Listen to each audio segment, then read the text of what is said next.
We're going to give it 1 to 2 more minutes. We have one speaker who's still trying to make their way here, so we'll see if that happens.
All right, I think we're going to kick it off. If you are here to talk about transparency and restoration, you're in the right place. Come on in if you're standing outside and waiting for things to start. And if you're in the wrong place, you know, you can stay or you can go. It's good to have you. Hi there. I am Clara Rowe, and I am the CEO of Restore. We will be talking a little bit about Restore today, but mostly we're going to be talking about many of you here in the room who do restoration work and who we are working to support. Before we do that, I imagine many of us are tired of sitting down. I wanted to ask you to stand up first if you are from or coming from today the continent of the Americas, anywhere from Canada all the way down to Tierra del Fuego. Let's see. All right, a good crew. You can sit back down. Stand up if you're coming to us from Africa, if this is your home continent. All right, good, some. And Europe? All right, big European crowd here. Thanks, sit back down. Anyone from Asia? All right, there she is. Oceania, Australia, New Zealand, great, we've got a few. Welcome. It's good to have this range here. A few more questions for you. Stand up if you get to go into the field more than once a month these days. All right, round of applause. Round of applause. Stand up if you fund or support in some other way the work that is happening on the ground. I think that is many of you. Many of you. Second round of applause, please. Good. So as a map-based platform at Restore, we think a lot about place. We think a lot about the data that we can extract or learn about that place and return to that place. And I'll start us off by just giving a quick demo for those of you who haven't seen what it looks like to explore that data on Restore, on the platform. So I'm going to take us to Ethiopia this morning.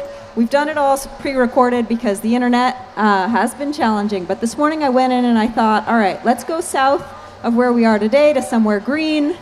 And let's look at what geospatial data we're able to extract associated with this area. And so you'll see this data is getting calculated on the fly. We've pulled in data that brings context to this site. We've pulled in data that allows us to track change over time and to measure impact. And we allow data from this area to be uploaded back into the platform, and we'll talk a bit more about that later on. But this data is available for any site on Earth. We've worked and we've partnered with Google Earth Engine so that we can deliver these calculations on the fly and make it really easy to get it into the hands of people who can do something with it.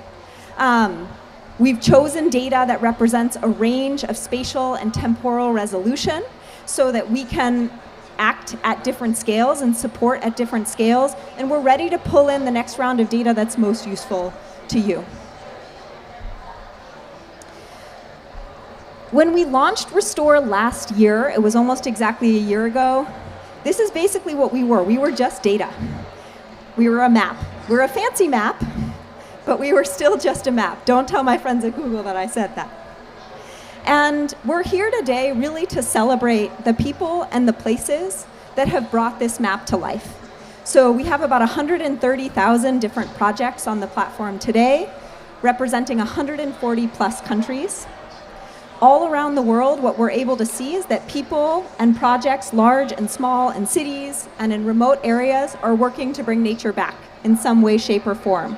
Lots of different ecosystems, lots of different interventions. I know many of us work on trees, many of you work on trees, but we're also thinking about wetlands and grasslands and mangroves and peatlands. And so actually the first story that I'm going to tell today, or that I will show today, is the story of a wetland in South Africa.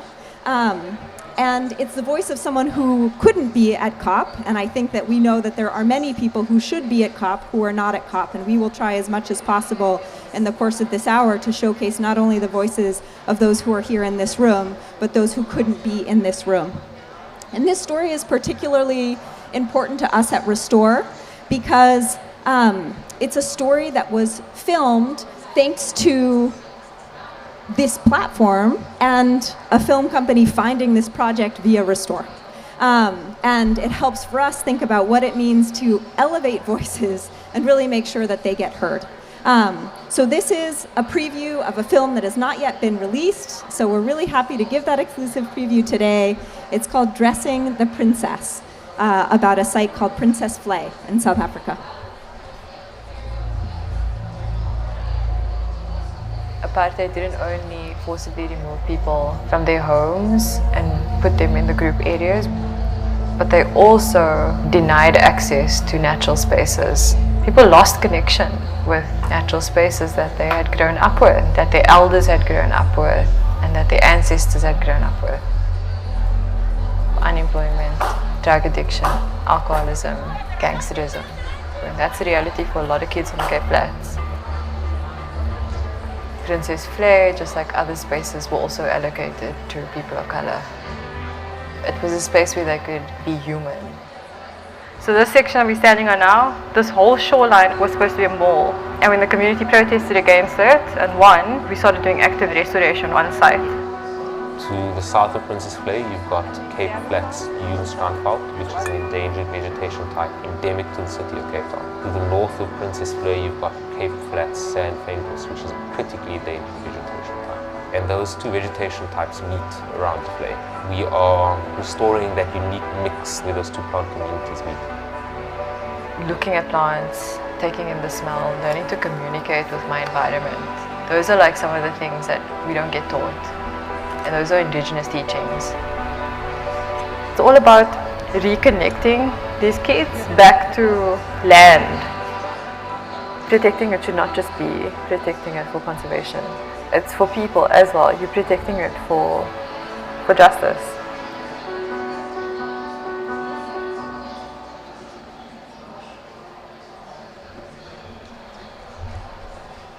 All right, so thanks to Denisha for sharing that story. I know the sound is a bit hard to hear, but look out for this video as it comes out in the coming months. I think we'll share around when we know exactly when that will be out. So clearly nature underpins our lives. I think that's why all of us are here in the Nature Pavilion. And as you saw, nature is key to people, and obviously nature is key to climate.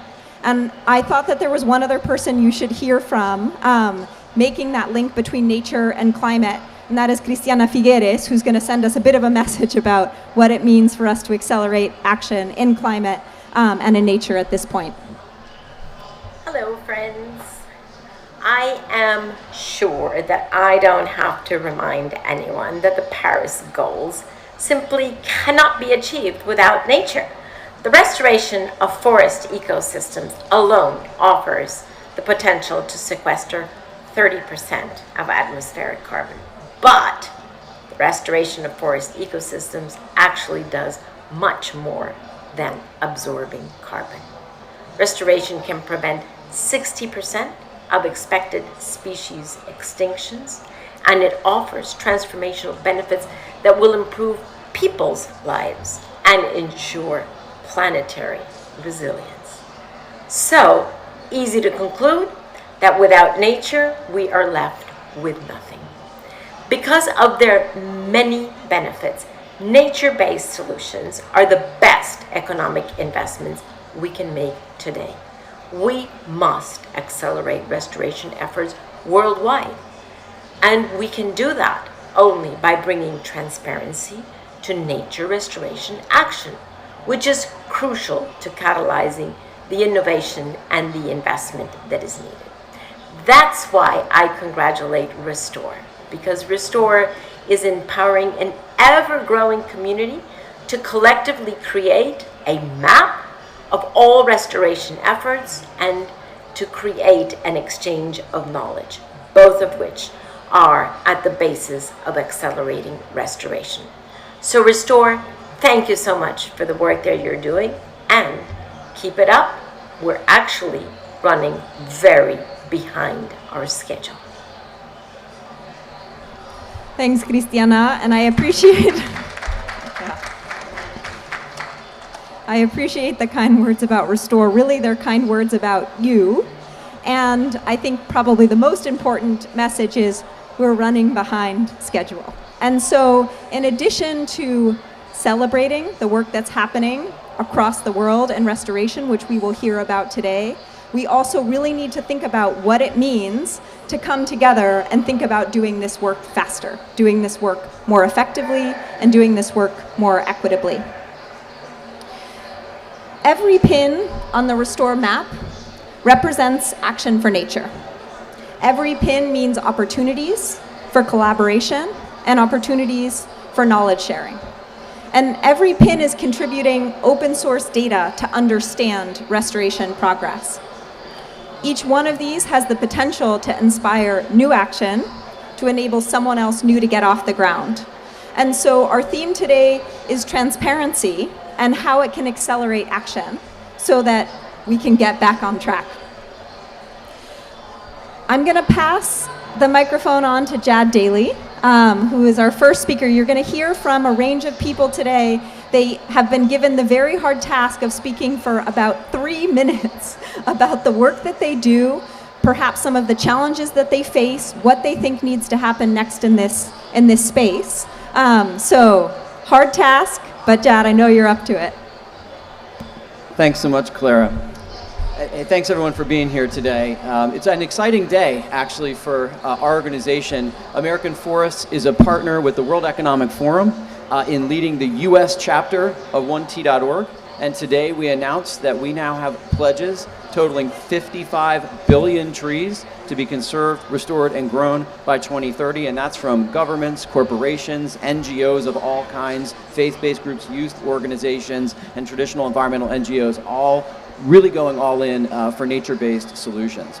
And so 3 things I want to say in 3 minutes about what we think we need to do to get that right. And they all center on one word, which is inclusion.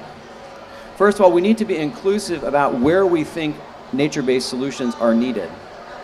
The reality is a map of nature in our cities, including trees, is a map of race and income in cities all around the world.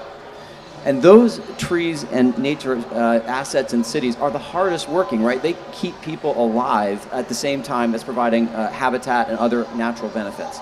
And so it's really, really important that we put equal emphasis on bringing nature-based solutions to cities. And so we've been working on that. For example, we created something called Tree Equity Score, where we've actually mapped where trees are present and absent in neighborhoods all across America and soon around the world, and correlated that with things like income and race and health status, so we can figure out where those nature-based assets will have the greatest impact for protecting people and advancing nature. Second thing, data-driven tools like Restore need to be designed in a way that democratizes data. And that's one of the great things about Restore. This is a user interface that really anyone that can use a smartphone, that can use a tablet, can access this information. We did the same thing with Tree Equity Score. We made sure it's something that individual citizens and political leaders alike can utilize to understand where we need this investment and have real transparency about the impacts that we're creating. And then the last point of inclusion is who's getting paid to do this work. We talked a lot about who's funding this work. We need to make sure that everyone who is showing up to do this work is funded. That includes in particular frontline and community-based organizations that are often asked to show up as volunteers, while the larger powered governmental agencies and NGOs are the ones getting paid. And so we're really intent on making sure that we use this data to not only make sure that we're working in the right places, but to track who's doing that work and make sure that the finance goes to all the different partners around the table. Thanks. Thanks, Chad. And it's really great to see the work that you're doing up on Restore for anyone to explore, for anyone to be able to look into and watch impact. So thanks for doing that. All right, next up, we're going to hear from Severin, if we move forward one slide, with WWF. So thanks very much for being with us. Thank you so much for the opportunity.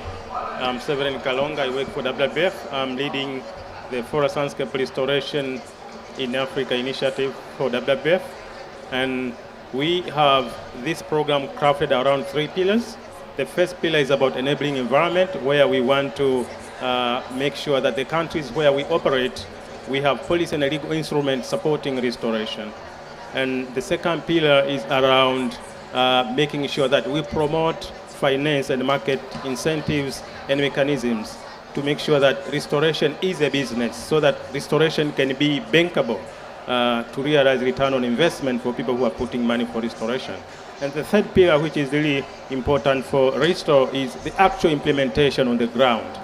We need to show the value proposition of our supporters, connecting the investment to the interventions, but the outcome of intervention in terms of impact.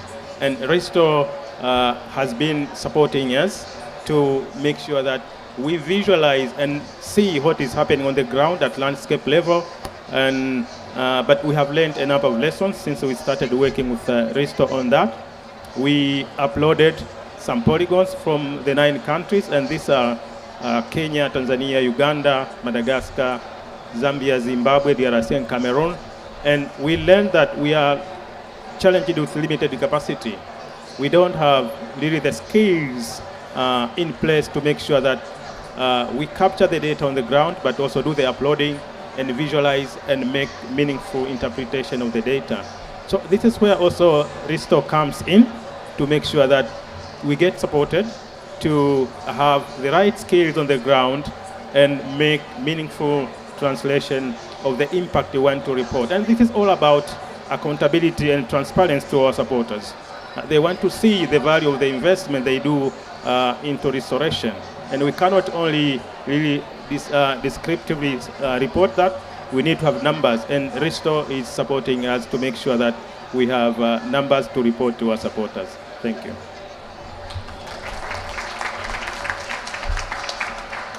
Thank you so much. I'm going to hand the microphone to John now from Trillion Trees. Ooh, yep, there you are, right there. We'll move to the screen recording soon, don't worry. Thanks very much. Thank you so much, and thank you for the opportunity to join this important session. I'm going to start off being a little bit of redefining what we mean by Trillion Trees. I joined this organization so excited about being part of the global movement towards restoring this incredible number of trees. But what I want to tell you is that our Trillion Trees is more than just putting the trees in the ground. but that also thinking about those trees, about where they sit in the continuum of protecting what we already have and making sure that the restore is part of that tree and trees. So, and that's a really important distinction for us, I think, is that because we can, and thank God that everyone has gotten so excited about forests, trees, restoration. And we just want to be the voice that says, think of the tree and set your goals, but remember that that tree and trees should be part of a beautiful restoration of landscapes, which brings back the biodiversity, the climate benefits, and the economic opportunities that we've talked about. And why is that important for us? It's because my three organizations, it's really important to know, started off as conservation organizations. So we know the importance of protecting what's there. But then it was actually thanks to Christina and some of the pairs that convinced us that we need to be restoring as well. But restoring, as we said, is not just putting trees into the ground. It's about making sure those trees are contributing to a restoration of landscapes to deliver social, natural, and climate benefits.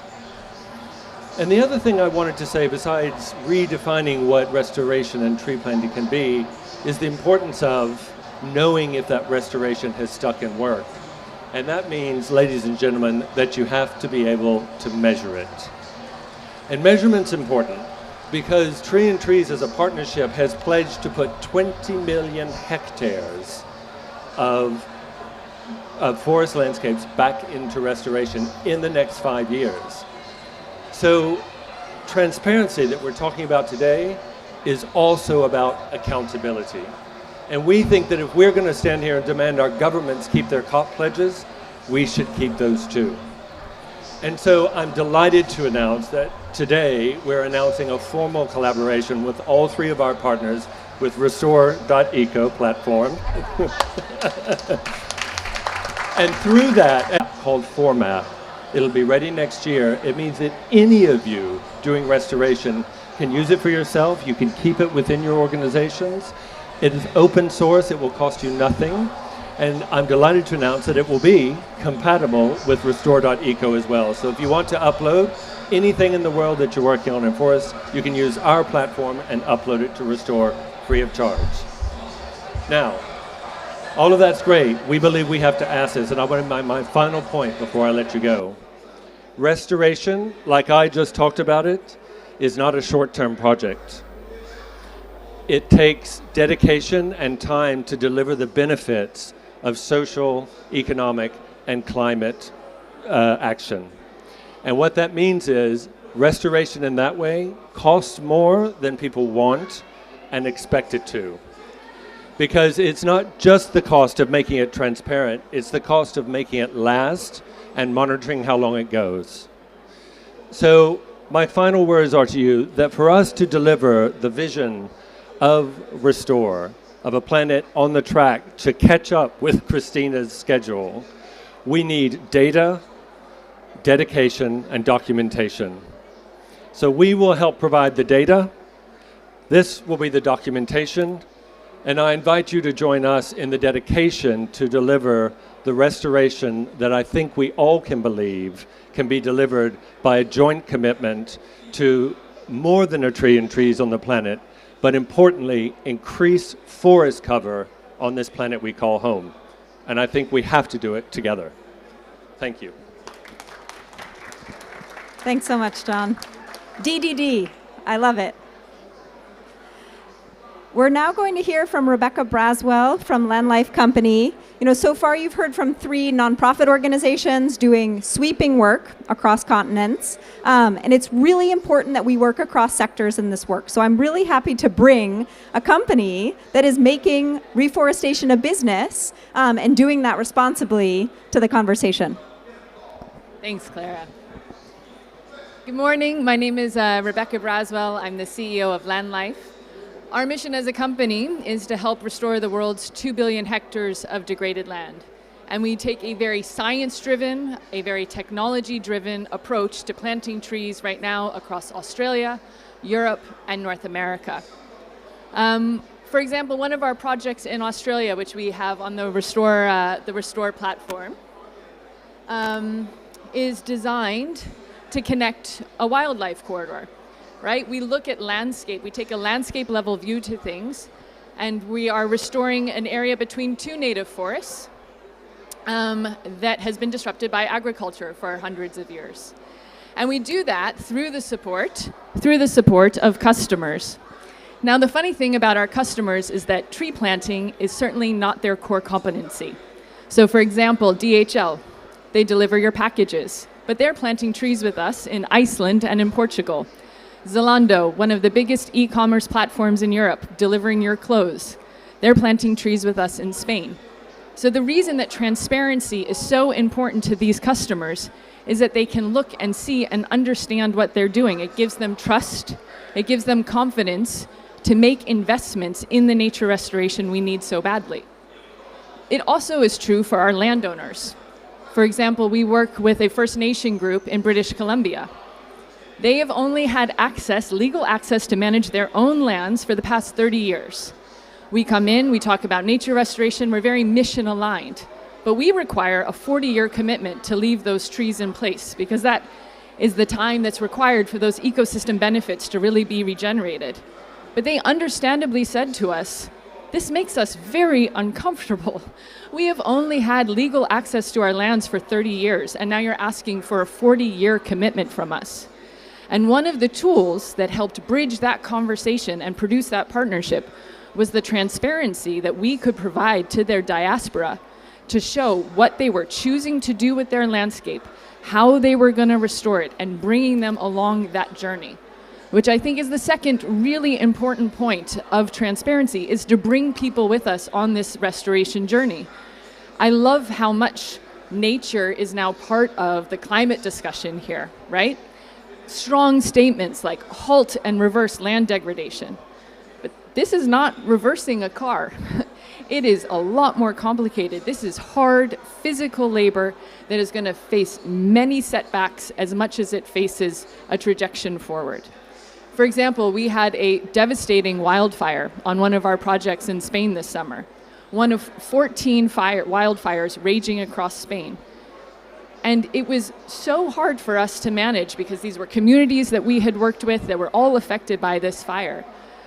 But we have to learn from this. It's very hard to have the work you are trying to address be impacted by climate mitigation. You know, you're out there trying to fight the good fight, and then it comes right back in your face. But we need people to understand that that's what this journey looks like. And there will be challenges along the way. But the nice part is I can say for every step backwards we take, we are taking 10 steps forward. And this planting season, which is right now, we are planting millions of trees across 3 continents that are climate resilient, native species, the right tree in the right place, very specifically designed for that long-term restoration effect. So if we can, through transparency, show that we have the science to do this, we have the private sector financing to do this, and we increasingly have the dedication to do this, we can make this restoration journey possible. Thank you. Thank you, Rebecca. We're going to hear now, if I haven't gotten my slide order wrong, from 3 voices that couldn't be here in the room, from Iceland and Indonesia, and where is our third? We'll hear it. And so I want to bring those stories to you now, and also, as we listen to them, reflect on what does it mean to be here and not to be here, and what does it mean for us to make space for that. Hi guys, my name is Andre. I'm director and founder of Indonesia Biru Foundation. So we are based in Lombok. It's an island, a very beautiful island. People call it paradise. 2 hours from Bali to the east. And we are focusing on a tropical coastal ecosystem. So the problems that we try to tackle is actually multidimensional. We have a problem with the degradation of the coastal ecosystems. We have declining coral cover. We have, we have climate change as well to make it worse. When the sea water temperature rise, and then we need to adapt to it. Like the coral reefs are adapting, but we are here to help them speed up the process. So our main intervention is, 1 is the education part, and then 2 is the dirty work part. And then the education part is where we're in contact with the local coastal communities, and then we conduct workshops, we do courses, and in daily basis we are like having conversation with them and trying to educate them so they are becoming a better coastal communities in a sense, so that they have knowledge how to protect their reefs, for example, how to protect their mangroves. Regarding other work as well, when we are doing lab work, now we kind of like be able to identify what coral species that are heat tolerant based on the 6 months of observation so far. I'll take 2 examples. First one in coral reefs, we have underwater structures as well that we planted with the corals since last year, maybe more. It's around 18 months now, and then we have seen increase of coral cover and coral diversity, fish biomass, and then fish diversity as well. And the second instance, probably the work that we do in the mangroves. Recently we did a massive cleanup in the mangrove area, like south of Lombok, and now we have reached to a point that the local communities is doing work of their own. Hello, my name is Eden and I am a project manager of restoration of peatlands at the Soil Conservation Service in Iceland. We are now located in the Snæfellsnes Peninsula, where we had 100 hectares of peatland restored in 2020. The main goal was to raise the water table, and as you can see, we succeeded. And now we are watching the birds coming back, enjoying these open waters and the small ponds that used to be ditches. But our main problem in Iceland is this huge network of ditches that cover all of our peatlands. So the main challenge we have in Iceland is social, because it seems like people that own the land, most of the land is privately owned, do not want to restore wetland, even if they're not using the land for agriculture.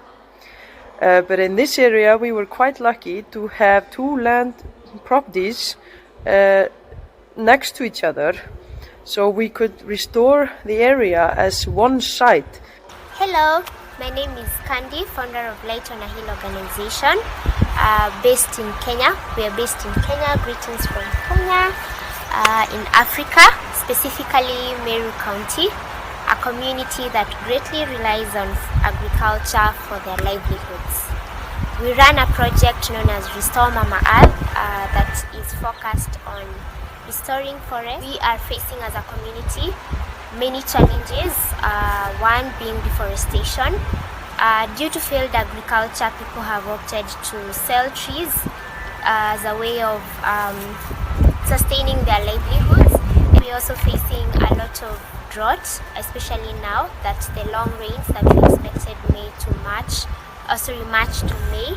And as you can see, this is an example of how the farms right now look like. They are bare. So many families actually are going to bed hungry, and it's a devastating state to be in, honestly, and to experience as a community. Oh yes, Angel is one of the mentees we have as an organization. There are high illiteracy levels back here, and most people actually don't understand what climate change is, how well we can adapt to it, and how we can reverse some of these challenges we've caused as a community, for instance deforestation. And that's why we're really actually as an organization focusing on education and environmental education. And so far we're so happy to see behavioral change, whereby these kids are more cautious of the environment. Littering has minimized in great levels from maybe some of the cleanups, community cleanups that we've carried out. We do advocacy in the community to teach them on why the environment needs to be kept clean and how we can actually reverse some of these things. We've planted and grown trees that total up to 434. And also we have established, in partnership with a local school, established an organic vegetable garden that is so far supporting that school and improving actually their nutrition. and the kids are actually transferring some of this knowledge to their homes, and they've established, most of them have established kitchen gardens in their homes.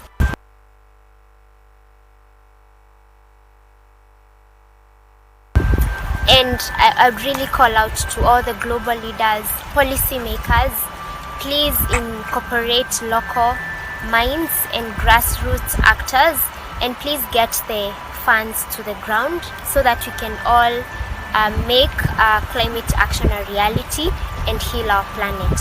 This area is at least a small contribution to the fighting of climate change and the decade of ecosystem restoration of the United Nations.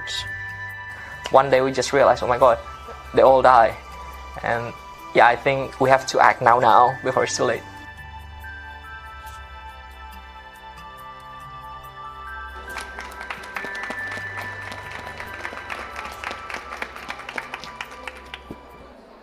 Great to hear from these three voices, these three experiences in very different ecosystems, very different challenges. I think that echoes the range of challenges we've heard, social and data related and engagement related and equity related. We're going to come back into the room now. I don't believe, Sebastian, are you here? I didn't see you enter. So I think Sebastian from Conservation International was caught up on his way here. So we will sadly pass him by. Conservation International, of course, doing incredible work with the Priceless Planet Coalition and across their restoration portfolio and partnering with many of those here today as well. So I will pass the word to Teresa from One Tree Planted, who will talk about their work. Thank you so much. There's no country or continent that is immune to climate crisis. If you come from one of those countries or continent, you can show me by your heart. There's none. We either work together or perish together. We don't have a choice.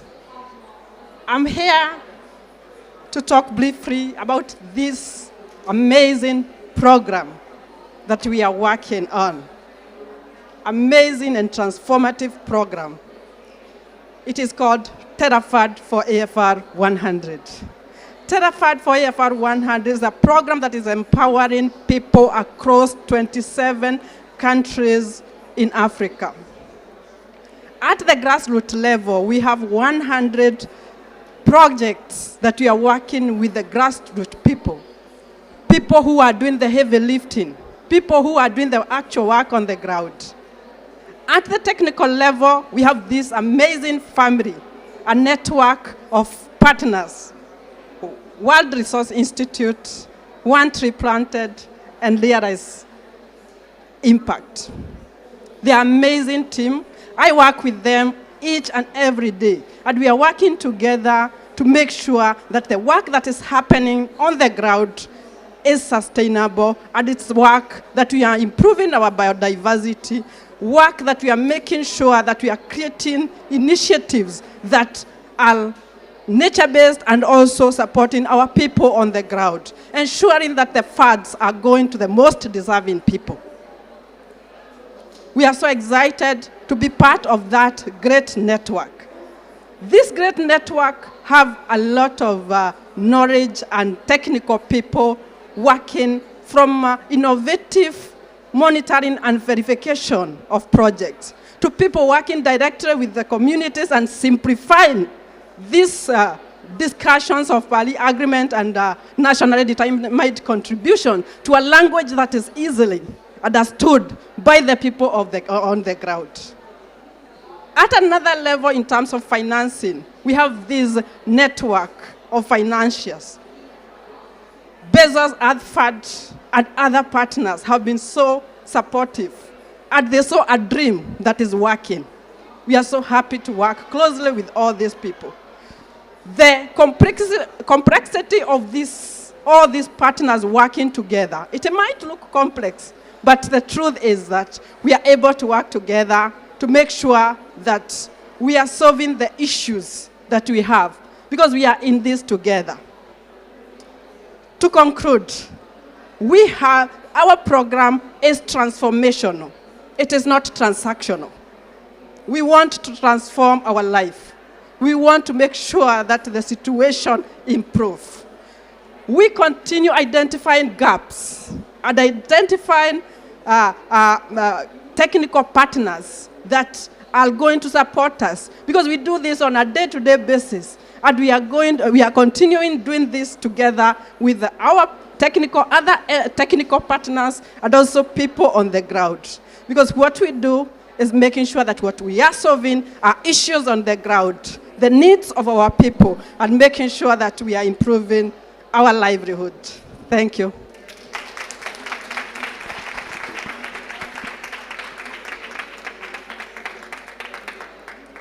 Thank you. And a perfect follow-on, one of the partners that you mentioned, Sean DeWitt from WRI, interested to hear how you continue to expand. Terrific. Thank you so much, Clara, and thank you, Teresa, for our partnership. I'd like to build on what Teresa just mentioned with the same partnership, and I was asked to discuss a little bit about the transparency aspects of the partnership. And so I wanted to mention 3 areas of transparency where we've gotten some things right and we've learned some lessons along the way. The first is in the structuring of the partnership.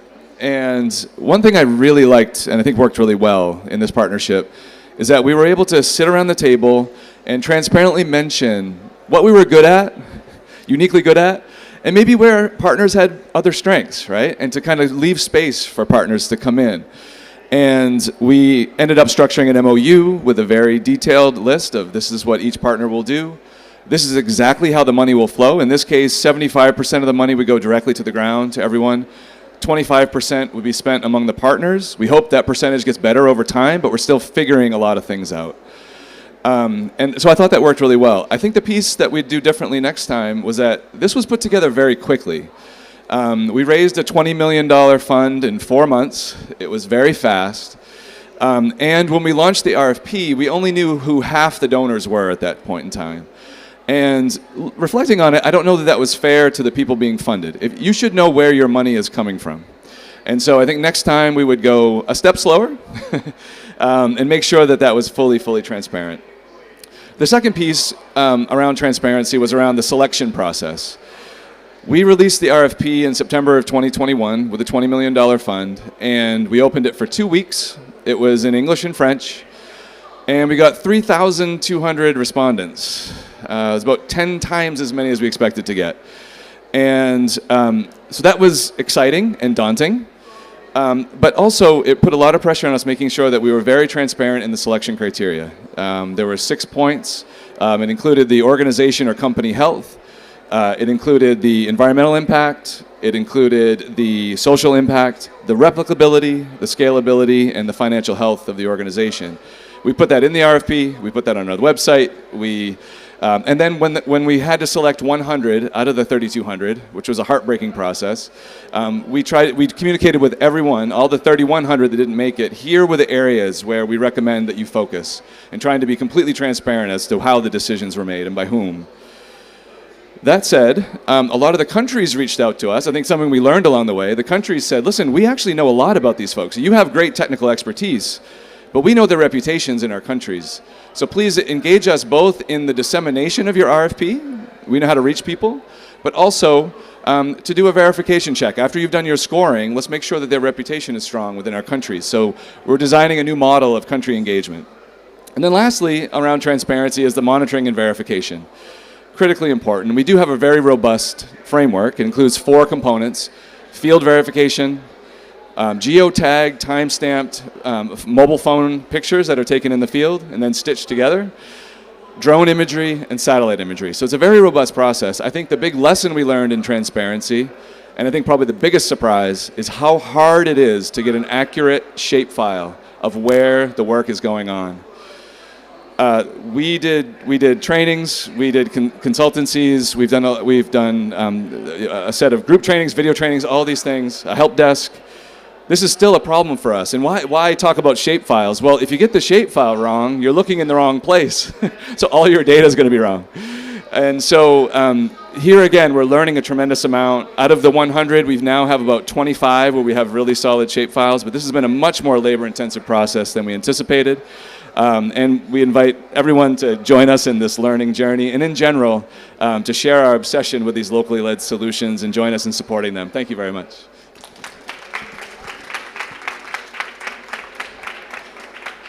Thank you so much, Sean. And I think those reflections on lessons learned, a key piece of this. What went well? What would we do differently next time?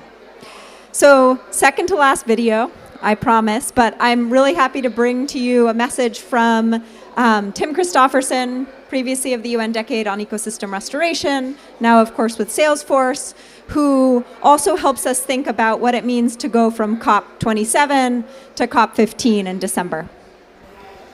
Hello, this is Tim Christofferson, Vice President for Climate Action at Salesforce. We're a proud co-founder and corporate alliance member of the Trillion Trees Initiative, 1T.org, where we work with over 60 other corporate partners and with many organizations that are present here at COP, like Plant for the Planet, Global Forest Generation, One Tree Planted, and the World Resources Institute and American Forest. Importantly, also platforms like Restore that bring much needed transparency and accountability to the fast-growing global restoration movement. In this decade, we have to halt and reverse nature loss, not only because it is an essential contribution to the climate crisis, but also because it is essential for reaching the Sustainable Development Goals.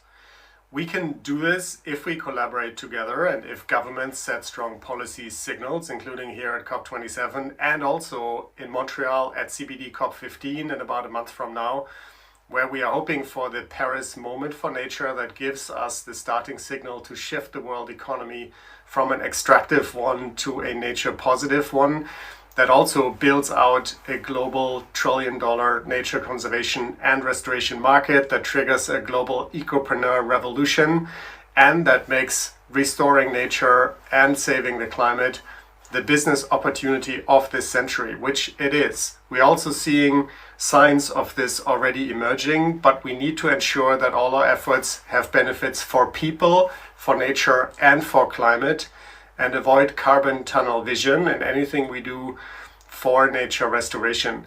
Let's continue to collaborate and work together in this growing global alliance and for a successful UN Decade on ecosystem restoration. Thank you.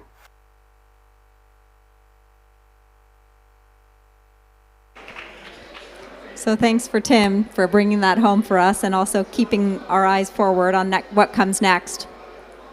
You know, we've heard from those in the room, from those who joined us from afar, about key challenges, about key successes. We heard about many existing collaborations and a lot of aspiration for additional collaboration.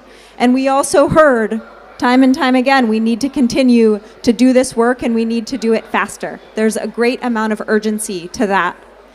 And that means that we don't have time not to collaborate. We don't have time to make the same mistakes over and over again and not learn from each other. And we don't have time not to demonstrate the impact of our work and allow a broader community to hold us all accountable. I really appreciate that invitation. Hold us accountable. Because if we don't push that, we're not going to get where we need to go. Transparency is a bit of a buzzword, and many of you helped bring it home, make it a bit more concrete. What is transparency to you from a data perspective? What is transparency from a stakeholder engagement perspective? And I just wanted to offer a few reflections on what does transparency mean. We heard about transparency for accountability, for trust, for credibility. I also think we need to think about transparency in terms of connection and learning. What does it mean to know where to go to get the answers to the questions that you have? And what does it mean to be able to take each one of these polygons, right? Why are we talking about polygons? Because that's where the work is happening. And if you have 100,000 or 200,000 or eventually millions of those polygons and you overlay data about what's changing in terms of forest cover, what was the intervention that was performed, we can learn a lot through the scientific community and through what's been happening on the ground that will help us accelerate change. So it's not just about learning from each other one-to-one, it's about what this larger community teaches us when we can pool that data. So that's another key piece for me. There's transparency, and transparency in terms of elevating voices of people who are doing the hard work on the ground, who are not always seen, and then making it possible for people who want to be doing that work and don't have the funding or don't have the technical expertise or didn't know this was an option for them to get off the ground. And that's where the democratization piece comes in and the access to data piece comes in. So when we talk about transparency, it's not this wavy thing. We have to really think about and push ourselves to say, what is transparency in a useful, actionable way? Our invitation for you all today, and for those of you joining remotely, is tell us what you want to see next. Tell us what will help you do your work more impactfully. Tell us what will bring more of the right kind of transparency to your work. We just released a complete rebuild of the Restore platform last week, which means that we are ready to build what comes next. So we're looking to partner with you, to grow with you. You're the people doing the hard work on the ground. Let us help you do that in the small way that we can through data and through transparency. I'm going to end by taking us to Costa Rica, which is a place very close to my heart because I called it home until I was about 16. And you're going to hear from one final person today, Gilmar Navarrete. He leads Costa Rica's Payment for Ecosystem Services program. I'll let him tell you a bit more about what that work is.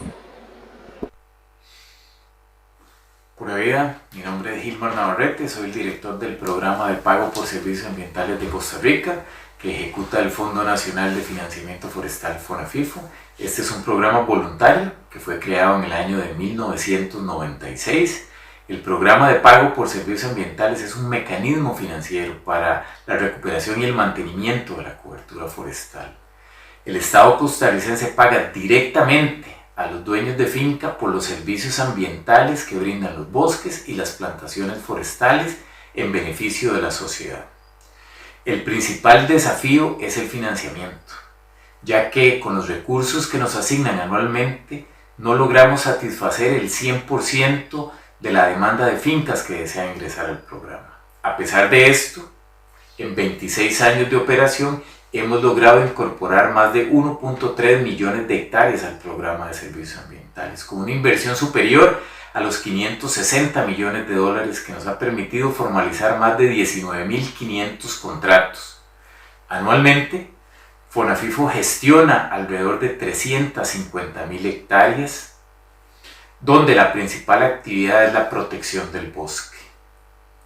Consideramos que la alianza que hemos logrado con Restore 2.0 será la oportunidad de escalar el programa de pago por servicios ambientales y que la comunidad internacional conozca en detalle las actividades que realizamos, ahora bajo una plataforma de última generación. Felicitaciones, amigos de Restore. Éxitos. Muchas gracias a Gilmar. We've been working with Gilmar and his team for the last 6 months to map and upload the 2,000 farms that have been receiving payments for the ecosystem services that they provide between 2018 and 2021. And this week, Costa Rica published the first 280 of those boundaries on Restore. And they chose the canton of Nicoya, which is, if you could think about the shape of Costa Rica, there's this big, beautiful peninsula on the west side of the country. And as we move forward, we'll see this. So you can see this big cluster of polygons that's appeared in the last week. These are areas where landowners are getting paid by the government to protect and to restore land. And Costa Rica has decided that they want to publish this data for a few different reasons. For them, transparency is about inspiring others to take similar action. It's also about expanding the program and making sure that they can continue to do what they're doing long term. Gilmar mentioned financing is the biggest challenge that they face. They this year had more than 1,000 people wanting to enter the program, and many fewer of that they were able to accept. So their invitation to you is work with us to think about innovative financing mechanisms to continue this program long term. Did we go through the recording? We'll do it one more time. Want to make sure that we can hear that. So there's only so much that you can see from space. And one of the things that we're beginning to do with Costa Rica in partnership with the Crowther Lab at ETH Zurich is actually get on the ground and think about how do we complement our understanding of progress and change from what we can see from the sky to what we can, in this case, hear on the ground. So we're putting bioacoustic sensors across hundreds of their sites and really listening to what is the biodiversity benefit of these payments that are being made to farmers for ecosystem services. If we open that up, I think we'll actually be able to hear it together towards the end of this. While that's pulling up, and because I know we're just a few minutes away from time, I want to end by saying that I think all of us here are, I wonder if it's just not in this particular screen recording. Well, we'll see. It's coming. All of us here, I think, are ready to move beyond commitments. We'll pull this up, and then I'll give you those final thoughts. So here are some of the sites where we start to be able to hear what's happening and what that biodiversity recovery really sounds like.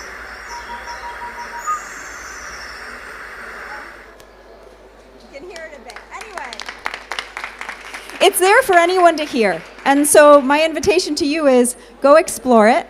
It's public on the platform. You can click into that link and you can really hear for this site what's happening. What does biodiversity recovery sound like? And then as we continue to work with our academic partners, we can extract from that key information about what biocomplexity, what biodiversity actually looks like. So to end, in the 2 minutes that I have, as I was saying, I think that all of us have heard many new commitments this week, which is incredibly exciting. And we're ready to move forward, and we're ready to take action on those commitments. We've heard about millions, and in some cases billions of dollars that are being committed to restoration work around the world. Those of you who are here today, you make restoration your business. You make that the thing that you focus on every day. And we want to help do that with you. We want to help it go faster. We want to help you tell your story and measure impact and really make real to the world what you're doing. If a whole country can do it, I think any of us can here. So I'll leave us with that. Thank you very much.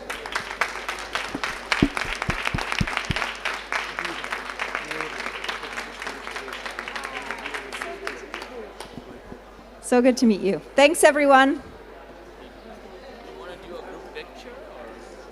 For those who can stay. Oh, we ran out of time. Thank you for being here. No worries. It's okay. Yeah, everything was said anyway. Everything that needed to be said.